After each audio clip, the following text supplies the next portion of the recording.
Hi friends, welcome back to Shriveda education channel. ಇಂದು ನಾನು 2025ರ ಸಾಲಿನ ರಾಷ್ಟ್ರೀಯ ಮತ್ತು ಅಂತಾರಾಷ್ಟ್ರೀಯ ಮಟ್ಟದ ಪ್ರಮುಖ ಪ್ರಶಸ್ತಿಗಳು ಮತ್ತು ಅವುಗಳನ್ನ ಪಡೆದಂತ ವಿಜೇತರ ಬಗ್ಗೆ ಸಂಪೂರ್ಣ ಮಾಹಿತಿಯನ್ನ ಡಿಸ್ಕಸ್ ಮಾಡ್ತಾ ಇದ್ದೀನಿ. ಸೊ ಹಾಗಾಗಿ ಯಾರೆಲ್ಲ ವಿಡಿಯೋನ ಫಸ್ಟ್ ಟೈಮ್ ವಾಚ್ ಮಾಡ್ತಾ ಇದ್ದಾರೆ ವಿಡಿಯೋನ ಸ್ಕಿಪ್ ಮಾಡ್ದ ಕೊನೆ ತನಕ ನೋಡಿ. ಈ ವಿಡಿಯೋ ಸ್ಪರ್ಧಾತ್ಮಕ ಪರೀಕ್ಷೆಗೆ ಯಾರಾದರೂ ತಯಾರಿ ನಡೆಸತ್ತಿದಾರೆ ಅಂದ್ರೆ ಅವ್ರಿಗೊಂದು ಅತ್ಯುತ್ತಮವಾದ ಉಪಯುಕ್ತ ಮಾಹಿತಿ ಅಂತಾನೆ ಹೇಳ್ಬೋದು. ಹಾಗಾದ್ರೆ ಬನ್ನಿ ಫ್ರೆಂಡ್ಸ್, ವಿಡಿಯೋನ ಸ್ಟಾರ್ಟ್ ಮಾಡೋಣ. ಮೊದಲನೇದಾಗಿ 2025ರ ಬೂಕರ್ ಪ್ರಶಸ್ತಿ ಪಡೆದವ್ರು ಯಾರಂತ ನೋಡೋದಾದ್ರೆ ಡೇವಿಡ್ ಸ್ಲಾಜೆ ಅವರು ಅಂತ ಹೇಳ್ಬೋದು ನೋಡ್ರಿ. ಹೌದಾ, ಹಾಗಾದ್ರೆ ಇವರು ಪ್ರಥಮ ಹಂಗೇರಿಯನ್ ಮತ್ತು ಬ್ರಿಟಿಷ್ ಬರಹಗಾರ ಅಂತಾನೆ ಹೇಳ್ಬೋದು. ಹಾಗಾದ್ರೆ ಇವರು ಬೂಕರ್ ಪ್ರಶಸ್ತಿ ಪಡೆದಂತ ಇವರ ಕಾದಂಬರಿ ಯಾವ್ದಂತ ನೋಡೋದು, ಅದು ಫ್ಲೆಶ್ ನೋಡ್ರಿ. ಇದು ಇಂಗ್ಲಿಷ್ ರಚನೆಯಲ್ಲಿ ಇದೆ. ಹಾಗಾಗಿ ಇವರ ಡೇವಿಡ್ ಸ್ಲಾಜೆ ಅವರು ಇಂಗ್ಲಿಷ್ ಬರಹಗಾರ ಅಂತಾನೆ ಹೇಳ್ಬೋದು. ಇವರು ನೆಕ್ಸ್ಟ್ ಎರಡನೇದಾಗಿ 2025ರ ಸಾಲಿನ ಅಂತಾರಾಷ್ಟ್ರೀಯ ಬೂಕರ್ ಪ್ರಶಸ್ತಿ ಪಡೆದವ್ರು ಯಾರಂತ ನೋಡೋದಾದ್ರ ಬಾನು ಮುಷ್ತಾಕ. ಹೌದಾ, ಹಾಗಾದ್ರೆ ಇವರು ಎಲ್ಲಿ ಜನಿಸಿದಾರೆ ಅಂತ ನೋಡಿದ್ರೆ ಇವರು ಹಾಸನ ಜಿಲ್ಲೆಯಲ್ಲಿ ಜನಿಸಿದಾರೆ. ಜೊತೆಗೆ ಇವ್ರು ಏನ್ ಮಾಡಿದಾರೆ ಅಂದ್ರೆ ಸಾಮಾಜಿಕ ಕಾರ್ಯಕರ್ತೆಯಾಗಿ ಕೆಲಸ ಮಾಡಿದಾರ. ಜೊತೆಗೆ ವಕೀಲರಾಗಿ ಸೇವೆ ಸಲ್ಲಿಸಿದಾರ. ಜೊತೆಗೆ ಒಬ್ರು ಪ್ರಮುಖ ಲೇಖಕರಾಗಿ ಕೂಡ ಅವರು ಸೇವೆಯನ್ನ ಸಲ್ಲಿಸ್ತಾ ಇದಾರೆ ಅಂತ ಹೇಳ್ಬೋದು. ಹಾಗಾದ್ರೆ ಅಂತಾರಾಷ್ಟ್ರೀಯ ಬೂಕರ್ ಪ್ರಶಸ್ತಿ ಪಡೆದಂತ ಇವರ ಕೃತಿ ಯಾವ್ದಂತ ನೋಡೋದಾದ್ರ ಹಾರ್ಟ್ ಲ್ಯಾಂಪ್ ನೋಡ್ರಿ. ಇಂಪಾರ್ಟೆಂಟ್ ಎಕ್ಸಾಮ್ದಾಗ ಕೇಳ್ಬೋದು. ದೀಪಾ ಬಸ್ತಿ ಎಂಬುವರು ಇಂಗ್ಲಿಷ್ಗೆ ಈ ಹಾರ್ಟ್ ಲ್ಯಾಂಪ್ ಅನ್ನ ಏನ್ ಮಾಡಿದಾರೆ, ಅನುವಾದ ಮಾಡಿದಾರೆ ಅಂತ ಹೇಳ್ಬೋದು ನೋಡ್ರಿ. ಇದು ಕನ್ನಡದಾಗ ಇದನ್ನ ಇಂಗ್ಲಿಷ್ದಾಗ ಅನುವಾದ ಮಾಡಿದವ್ರು ಯಾರಂದ್ರೆ ದೀಪಾ ಬಸ್ತಿ. ಇಂಪಾರ್ಟೆಂಟ್, ಇದನ್ನು ಕೇಳ್ಬೋದು.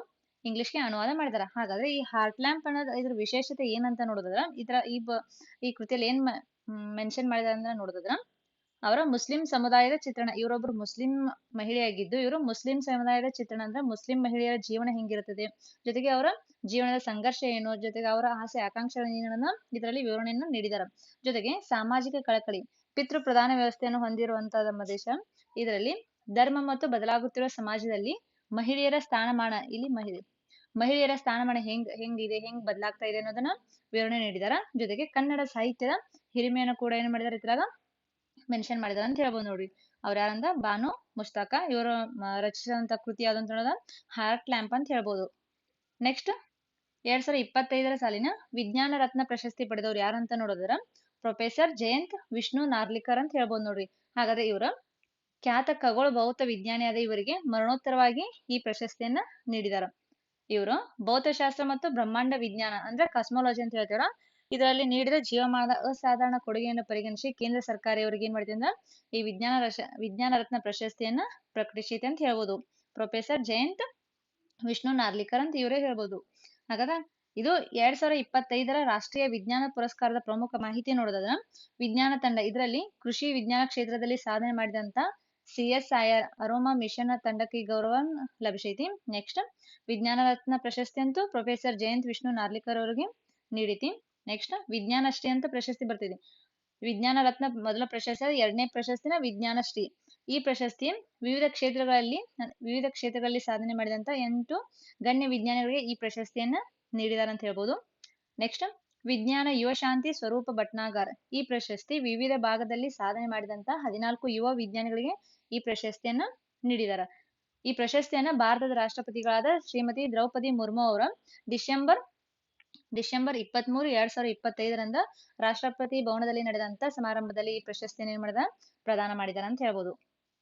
ನೆಕ್ಸ್ಟ್ 2025ರ ಸಾಲಿನ 59ನೇ ಜ್ಞಾನಪೀಠ ಪ್ರಶಸ್ತಿಯನ್ನು ಪಡೆದವರು ಯಾರಂತ ನೋಡೋದಾದ್ರ ವಿನೋದ್ ಕುಮಾರ್ ಶುಕ್ಲಾ ಅಂತ ಹೇಳ್ಬೋದು. ಹಾಗಾದ್ರೆ ಇವರು ಖ್ಯಾತ ಹಿಂದಿ ಸಾಹಿತಿಯಾದ ಇವರು ಭಾರತೀಯ ಸಾಹಿತ್ಯ ಲೋಕದ ಅತ್ಯುನ್ನತ ಗೌರವದ ಜ್ಞಾನಪೀಠ ಪ್ರಶಸ್ತಿ 2025ನೇ ಸಾಲಿನ 59ನೇ ಜ್ಞಾನಪೀಠ ಪ್ರಶಸ್ತಿಯನ್ನು ಪಡೆದಿದ್ದಾರೆ ಅಂತ ಹೇಳ್ಬೋದು. ನೆಕ್ಸ್ಟ್ ಇವರು ಹಿಂದಿ ಸಾಹಿತ್ಯದಲ್ಲಿ ಜ್ಞಾನಪೀಠ ಪ್ರಶಸ್ತಿ ಪಡೆಯುತ್ತಿರುವ 11ನೇ ಲೇಖಕರಂತ ಹೇಳ್ಬೋದು ನೋಡ್ರಿ. ನೆಕ್ಸ್ಟ್ ಭಾರತದಲ್ಲಿ ಜ್ಞಾನಪೀಠ ಪ್ರಶಸ್ತಿಯನ್ನ ಪಡೆದ ಪ್ರಪ್ರಥಮ ಸಾಹಿತಿ ಯಾರಂತ ನೋಡೋದನ್ನ ಜಿ ಶಂಕರ್ ಕುರುಪ್ ಅಂತ ಹೇಳ್ಬೋದು. ಇಂಪಾರ್ಟೆಂಟ್, ಎಕ್ಸಾಮ್ದಾಗ ಕೇಳ್ಬೋದು. ನೆಕ್ಸ್ಟ್ ಅವರ ರಚನೆ ಮಾಡಿದಂತ ಕೃತಿ ಒಡಕ್ಕುಳಲ್. ಇದು ಮಲಯಾಳಂ ಭಾಷೆದಾಗೈತಿ. ಒಡಕ್ಕುಳಲ್ ಅಂದ್ರ ಅದ್ರ ಅರ್ಥ ಕೊಳಲು ಅಂತ ಹೇಳ್ಬೋದು. ನೆಕ್ಸ್ಟ್ 59ನೇದ ವಿನೋದ್ ಕುಮಾರ್ ಶುಕ್ಲಾ. 58ನೇ ಜ್ಞಾನಪೀಠ ಪ್ರಶಸ್ತಿ ಅಂದ್ರೆ 2024ರಾಗ ಪಡೆದಂತ ವಿಜೇತ ಯಾರಂತ ನೋಡೋದ್ರ ಗುಲ್ಜಾರ್. ಇದು ಉರ್ದು ಭಾಷೆಯಲ್ಲಿದೆ. ನೆಕ್ಸ್ಟ್ ಉರ್ದು ಭಾಷೆಯಲ್ಲಿ ರಚನೆ ಮಾಡಿದಾರೆ ಅವರೊಂದು ಕೃತಿಯನ್ನ. ಜಗದ್ಗುರು ರಾಮಭದ್ರಾಚಾರ್ಯ ಇವರ ಸಂಸ್ಕೃತ ಭಾಷೆಯಲ್ಲಿ ಏನ್ ಮಾಡಿದ ಒಂದು ಕೃತಿಯನ್ನ ರಚನೆ ಮಾಡಿದ ಅಂತ ಹೇಳ್ಬೋದು. ನೆಕ್ಸ್ಟ್ 2025ರ ಸಾಲಿನ 34ನೇ ಸರಸ್ವತಿ ಸಮ್ಮಾನ ಪ್ರಶಸ್ತಿ ಪಡೆದವರು ಯಾರಂತ ನೋಡಿದ್ರ ಸಾಧು ಭದ್ರೇಶ್ ದಾಸ್ ಅಂತ ಹೇಳ್ಬೋದು. ಹಾಗಾದ್ರೆ ಇವರು ಸ್ವಾಮಿ ನಾರಾಯಣ ಸಂಸ್ಥೆಯ ಸನ್ಯಾಸಿ ಅಂತಾನೆ ಪ್ರಸಿದ್ಧಿ ಪಡೆದಾರ. ಜೊತೆಗೆ ಇವ್ರು ರಚಿಸಿರುವಂತ ಕೃತಿ ನೋಡಿದ್ರ ಸ್ವಾಮಿ ನಾರಾಯಣ ಸಿದ್ಧಾಂತ ಸುಧಾ, ಇಂಪಾರ್ಟೆಂಟ್ ಎಕ್ಸಾಮ್ದಾಗ ಕೇಳ್ಬೋದು. ಇದು ಸಂಸ್ಕೃತ ಭಾಷೆಯಲ್ಲಿದೆ. ಇವರ ಸಾಧು ಭದ್ರೇಶ ದಾಸ್ ಅಂತ ಹೇಳ್ಬೋದು. ನೆಕ್ಸ್ಟ್ 34ನೇ ಸಾಧು ಭದ್ರೇಶ ದಾಸ್. 33ನೇ ಸರಸ್ವತಿ ಸಮ್ಮಾನ ಪ್ರಶಸ್ತಿ ಯಾವಾಗ ಸಿಕ್ಕಿದೆ ಅಂದ್ರೆ 2023ರಾಗ. ಇದನ್ನ ಪಡೆದವ್ರು ಯಾರಂದ್ರೆ ಪ್ರಭಾ ವರ್ಮಾ. ಇವರು ರಚಿಸಿರುವಂತ ಕೃತಿ ರೌದ್ರ ಸಾತ್ವಿಕಂ. ಇದು ಯಾವ ಭಾಷೆಯಲ್ಲಿ ಐತಿ ನೋಡೋದಾದ್ರೆ ಮಲಯಾಳಂ ಭಾಷೆಯಲ್ಲಿ ಇದೆ ಅಂತ ಹೇಳ್ಬೋದು. ನೆಕ್ಸ್ಟ್ 32ನೇ ಸರಸ್ವತಿ ಸಮ್ಮಾನ ಪ್ರಶಸ್ತಿ 2022ಗ ಸಿಕ್ಕೈತಿ. ಅದು ಯಾರಿಗಂತ ನೋಡಿದ್ರೆ ಶಿವಶಂಕರನವ್ರಿಗೆ ಸಿಕ್ಕೈತಿ. ಇವ್ರು ರಚಿಸಿರುವಂತ ಕೃತಿ ನೋಡಿದ್ರ ಸೂರ್ಯವಂಶಂ. ಇದು ಯಾವ ಭಾಷೆದಾಗ ಐತೆ ಅಂತ ನೋಡಿದ್ರ ತಮಿಳು ಭಾಷೆಯಲ್ಲಿ ಇದೆ ಅಂತ ಹೇಳ್ಬೋದು. ನೆಕ್ಸ್ಟ್ 2025ರ ಮಿಸ್ ಯೂನಿವರ್ಸ್ ನ 74ನೇ ಆವೃತ್ತಿ ವಿನ್ನರ್ ಯಾರಂತ ನೋಡಿದ್ರ ಫಾತಿಮಾ ಬಾಷ್. ಇಂಪಾರ್ಟೆಂಟ್ ಎಕ್ಸಾಮ್ದಾಗ ಕೇಳ್ಬೋದು. ಫಾತಿಮಾ ಬಾಷ್ 2025ರ ಮಿಸ್ ಯೂನಿವರ್ಸ್ ನ 74ನೇ ಆವೃತ್ತಿ ವಿನ್ನರ್ ಇವರ ಫಾತಿಮಾ ಬಾಷ್. ಇವ್ರ ಮೂಲತಃ ಯಾವ ದೇಶದವರು ಅಂದ್ರೆ ಮೆಕ್ಸಿಕೋ ದೇಶದವರು ಅಂತ ಹೇಳ್ಬೋದು. ಹಾಗಾದ್ರೆ ನವೆಂಬರ್ 21 2025ರಂದು ನಡೆದಂತ ಥೈಲ್ಯಾಂಡ್ ನ ಬ್ಯಾಂಕಾಕ್ ನಲ್ಲಿ ನಡೆದ ಸಮಾರಂಭದಲ್ಲಿ 74ನೇ ಮಿಸ್ ಯೂನಿವರ್ಸ್ ಆಗಿ ಖ್ಯಾತಿಯನ್ನು ಪಡೆದಾರ ಅಂತ ಹೇಳ್ಬೋದು. ಯಾರಂದ್ರೆ ಫಾತಿಮಾ ಬಾಷ್. ಇವರೇ ಫಾತಿಮಾ ಬಾಷ್. ಅದರಲ್ಲಿ ಪ್ರಥಮ ರನ್ನರ್ ಅಪ್ ಆದವ್ರು ಯಾರಂತ ನೋಡಿದ್ರ ಪ್ರವೀಣಾ ಸಿಂಗ್. ಇವ್ರು ಯಾವ ದೇಶ ಅಂತ ನೋಡಿದ್ರೆ ಥೈಲ್ಯಾಂಡ್ ದೇಶದವರು. ಪ್ರವೀಣಾ ಸಿಂಗ್ ಪ್ರಥಮ ರನ್ನರ್ ಅಪ್. ದ್ವಿತೀಯ ರನ್ನರ್ ಅಪ್ ಆದವರು ಸ್ಟೆಫನಿ ಅಬ್ಸಾಲಿ. ಇವ್ರು ಯಾವ ದೇಶದವ್ರ ಅಂದ್ರ ವೆನಿಜುವೆಲಾ ದೇಶದವರ ದ್ವಿತೀಯ ರನ್ನರ್ ಅಪ್ ಆದವರು. ನೆಕ್ಸ್ಟ್ ಭಾರತದ ಪರ ಈ ಮಿಸ್ ಯೂನಿವರ್ಸ್ ಅಲ್ಲಿ ಭಾಗವಹಿಸಿದವ್ರು ಯಾರಂತ ನೋಡಿದ್ರೆ ಅದು ಮಾನಿಕಾ ವಿಶ್ವಕರ್ಮ ಅಂತ ಹೇಳ್ಬೋದು ನೋಡ್ರಿ. ನೆಕ್ಸ್ಟ್ 2025ರ ಬ್ರಿಟಿಷ್ ಅಕಾಡೆಮಿ ಪುಸ್ತಕ ಪ್ರಶಸ್ತಿಯನ್ನು ಪಡೆದವರು ಯಾರಂತ ನೋಡೋದಿದ್ರ ಅದು ಸುನಿಲ್ ಅಮೃತ್. ಇಂಪಾರ್ಟೆಂಟ್ ಎಕ್ಸಾಮ್ದಾಗ ಕೇಳ್ಬೋದು. ನೆಕ್ಸ್ಟ್ ಇವ್ರು ಬರೆದಂತ ಪುಸ್ತಕ ಯಾವ್ದಂತ ನೋಡಿದ್ರ ದ ಬರ್ನಿಂಗ್ ಅರ್ತ್. ಇದ್ರಾಗ history of humanity changing fortune ಎಂಬ ಪುಸ್ತಕ ಮೇಲೆ ಪ್ರಶಸ್ತಿ ಲಭಿಸಿದೆ ಅಂತ ಹೇಳ್ಬೋದು. ಹಾಗಾದ್ರೆ ಈ ಪುಸ್ತಕದಾಗ ಏನೈತೆ ಅಂತ ನೋಡೋದ ಮಾನವನ ಇತಿಹಾಸ ಮತ್ತು ಪರಿಸರ ನಡುವಿನ ಸಂಬಂಧವನ್ನ ಈ ಪುಸ್ತಕದ ವಿವರಣೆ ಮಾಡಿದಾರೆ. ಅದರ ಜೊತೆಗೆ ಮನುಷ್ಯನ ಹಸಿವು ಮತ್ತು ಸಂಪನ್ಮೂಲಗಳ ಬಳಕೆಗೆ ಹೇಗೆ ಭೂಮಿಯ ಇಂದಿನ ಈ ಸ್ಥಿತಿಗೆ ತಂದು ನಿಲ್ಲಿಸಿತು ಅನ್ನೋದು ಕೂಡ ಇದ್ರಾಗ ಏನ್ ಮಾಡಿದಾರ ಚರ್ಚೆ ಮಾಡಿದಾರ. ಸೊ ಅದ್ರ ಯಾವುದು ದ ಬರ್ನಿಂಗ್ ಅರ್ತ್ ಅಂದ್ ರಚನೆ ಮಾಡಿದವರು ಸುನಿಲ್ ಅಮೃತ್ ಅವರು. ಇವರೇ ಸುನಿಲ್ ಅಮೃತ್. ನೆಕ್ಸ್ಟ್ 2025ರ ಪಿಟ್ಸ್ಬರ್ಗ್ ಆರ್ಕಿಟೆಕ್ಚರ್ ಪ್ರಶಸ್ತಿ ಪಡೆದವರು ಯಾರಂತ ನೋಡಿದ್ರ Liu Jiakun. Important Liu Jiakun ಅಂತ ಹೇಳ್ಬೋದು. ಇವರ ಮೂಲತಃ ಚೀನಾ ದೇಶದವರ. ಇವರ ಕೇವಲ ಒಬ್ರು ವಾಸ್ತುಶಿಲ್ಪಿ ಅಲ್ಲದ ಒಬ್ರು ಉತ್ತಮ ಕಾದಂಬರಿಕಾರನು ಕೂಡ ಹೌದು. ಯಾಕಂದ್ರೆ ಈ ಪ್ರಶಸ್ತಿಯನ್ನು ಪಡೆಯುವ 2ನೇ ವ್ಯಕ್ತಿ ಆಗಿದ್ದಾರೆ. ಇವರು ಚೀನಾದ 2ನೇ ವ್ಯಕ್ತಿ ಯಾರಂತ ನೋಡಿದ್ರ ಲಿಯೋ ಜಿಯಾಕುನ್ ಅಂತ ಹೇಳ್ಬೋದು. ಜಿಯಾಕುನ್.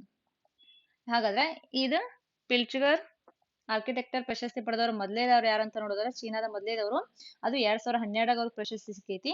ವಾಂಗ್ಶು. 2ನೇದವರು ಲಿಯೋ ಜಿಯಾಕುನ್. ನೆಕ್ಸ್ಟ್ 2024 ಮತ್ತು 25ನೇ ಸಾಲಿನ ಇಂದಿರಾ ಗಾಂಧಿ ಶಾಂತಿ ಪ್ರಶಸ್ತಿ ಪಡೆದವರು ಯಾರಂತ ನೋಡಿದ್ರ ಮಿಚೆಲ್ ಬ್ಯಾಚೆಲೆಟ್. ಇಂಪಾರ್ಟೆಂಟ್ ಎಕ್ಸಾಮ್ದಾಗ ಕೇಳ್ಬೋದು. ಇವ್ರಿಗೆ ಯಾಕದ 2024-25ನೇ ಸಾಲಿನ ಇಂದಿರಾ ಗಾಂಧಿ ಪ್ರಶಸ್ತಿ ಯಾಕೆ ಸಿಕ್ಕೈತೆ ಅಂತ ನೋಡಿದ್ರ ಇವ್ರೇನ್ ಮಾಡಿದಾರಂದ್ರ ಇವರ ಲಿಂಗ ಸಮಾನತೆ, ಪ್ರಜಾಪ್ರಭುತ್ವ ರಕ್ಷಣೆ ಮತ್ತ ಜಾಗತಿಕ ಮಟ್ಟದಲ್ಲಿ ಮಾನವ ಹಕ್ಕುಗಳಿಗೆ ಇವ್ರು ನೀಡಿದಂತ ಜೀವಮಾನದ ಒಂದು ಕೊಡುಗೆಯನ್ನು ಪರಿಗಣಿಸಿ ಇವ್ರಿಗೆ ಈ ಪ್ರಶಸ್ತಿ ಸಿಕ್ಕೈತೆ ಅಂತ ಹೇಳ್ಬೋದು. 2024 ಮತ್ತು 25ನೇ ಸಾಲಿನ ಇಂದಿರಾ ಗಾಂಧಿ ಪ್ರಶಸ್ತಿ ಪಡೆದವರು ಯಾರಂತ ನೋಡಿದ್ರ ಮಿಚೆಲ್ ಬ್ಯಾಚೆಲೆಟ್ ಅಂತ ಹೇಳ್ಬೋದು. ಇವರ ಮಿಚೆಲ್ ಬ್ಯಾಚೆಲೆಟ್ ಅವರು. ಇವರ ಮೂಲತಃ ಚಿಲಿ ದೇಶದ ಇತಿಹಾಸದಲ್ಲಿ ಅಧ್ಯಕ್ಷರಾದ ಮೊದಲ ಮಹಿಳೆ ಅಂತ ಕೂಡ ಹೆಗ್ಗಳಿಕೆ ಇದೆ ಇವರಿಗೆ.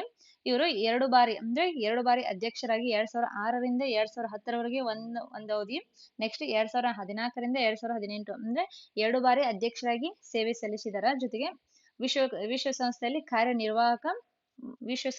ಕಾರ್ಯನಿರ್ವಾಹಕ ನಿರ್ದೇಶಿಯಾಗಿ ಮೊದಲ ಸೇವೆ ಸಲ್ಲಿಸಿದಂತ ಮೊದಲ ಮಹಿಳೆ ಅಂತಾನೆ ಇವರು ಹೇಳ್ಬೋದು. ನೆಕ್ಸ್ಟ್ ಇವರು ಅಧ್ಯಕ್ಷರಾಗುವಕ್ಕಿಂತ ಮುಂಚೆ ಇವರು ಚಿಲಿ ದೇಶದ ಆರೋಗ್ಯ ಮಂತ್ರಿ ಮತ್ತು ರಕ್ಷಣಾ ಮಂತ್ರಿಯಾಗಿ ಸೇವೆಯನ್ನ ಸಲ್ಲಿಸಿದ್ದಾರೆ. ನೆಕ್ಸ್ಟ್ ಕೊನೆಯದಾಗಿ 2025ರ ನೊಬೆಲ್ ಶಾಂತಿ ಪ್ರಶಸ್ತಿ ಪಡೆದವರು ಯಾರಂತ ನೋಡಿದ್ರ ಮರಿಯಾ ಕೋರಿನಾ ಮಾಚೋಡಾ ಅಂತ ಹೇಳ್ಬೋದು. ಹಾಗಾದ್ರೆ ಮರಿಯಾ ಕೋರಿನಾ ಮಾಚೋಡಾ ಅವರು ನೊಬೆಲ್ ಶಾಂತಿ ಪ್ರಶಸ್ತಿ 2025ರ ಸಾಲಿನ ನೊಬೆಲ್ ಶಾಂತಿ ಪ್ರಶಸ್ತಿಯನ್ನು ಪಡೆದಾರ.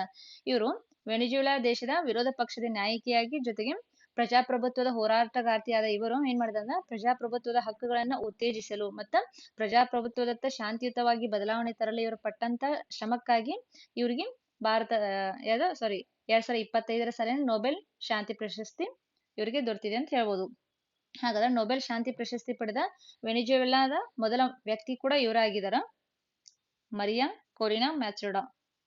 ಈ ಪ್ರಶಸ್ತಿನ ಯಾವಾಗ ನೀಡಿದ ಅಂತ ನೋಡಿದ್ರ ಡಿಸೆಂಬರ್ 10, 2025 ಓಸ್ಲೋದಲ್ಲಿ ನಡೆದಂತ ಸಮಾರಂಭದಲ್ಲಿ ಇವರ ಪರವಾಗಿ ಇವರ ಮಗಳು ಏನ್ ಮಾಡಿದ ಈ ಪ್ರಶಸ್ತಿಯನ್ನ ಸ್ವೀಕಾರ ಮಾಡಿದ.